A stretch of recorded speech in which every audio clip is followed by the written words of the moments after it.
Assalamualaikum warahmatullahi wabarakatuh.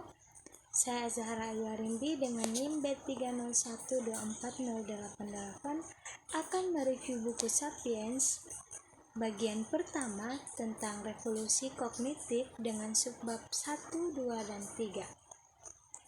Revolusi kognitif mengawali sejarah sekitar 70.000 tahun lalu. Homo sapiens mengalami mutasi genetik yang mengubah otaknya, menghasilkan kemampuan baru untuk berpikir dan berkomunikasi secara fleksibel melalui bahasa. Pada subbab pertama, yaitu binatang yang tidak signifikan. Sudah ada manusia lama sebelum sejarah itu, namun binatang yang mirip manusia modern baru muncul 2,5 juta tahun lalu. Manusia prasejarah adalah binatang yang tidak punya arti penting dan tidak memberi dampak terhadap lingkungan melebihi binatang lain. Homo sapiens hanya bagian dari keluarga kera-kera besar. Kera terdekat kita yang masih hidup adalah simpanse, gorila, dan orangutan. Sekitar 6 juta tahun lalu, seekor induk kera tunggal melahirkan 2 anak betina.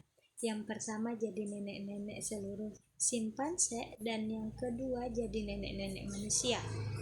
Kita bisa berpikir bahwa kita adalah satu-satunya manusia, karena selama 10.000 tahun terakhir, spesies kita memang satu-satunya spesies manusia yang masih ada. Maka arti sebenarnya kata manusia adalah binatang yang jadi bagian dari marga Homo. Banyak spesies lain yang jadi bagian dari marga Homo ini selain Homo sapiens. Subbab kedua yaitu pohon pengetahuan. Kemampuan Homo sapiens untuk menciptakan dan menyebarkan fiksi atau mitos, legenda, dan agama adalah kunci revolusi kognitif dan keunggulan mereka sebagai spesies.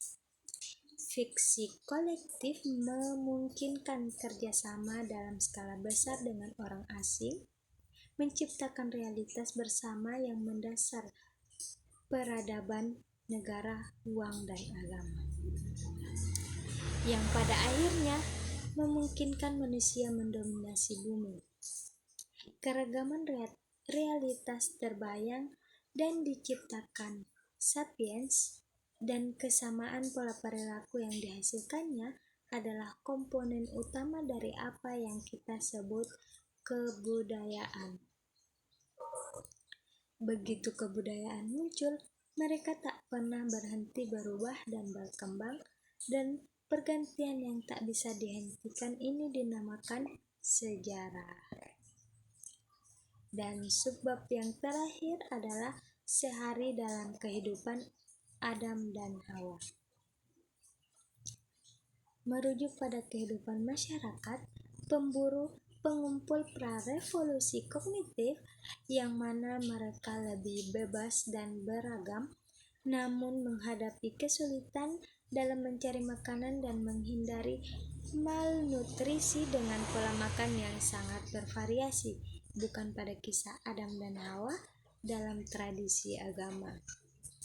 Sekian, terima kasih.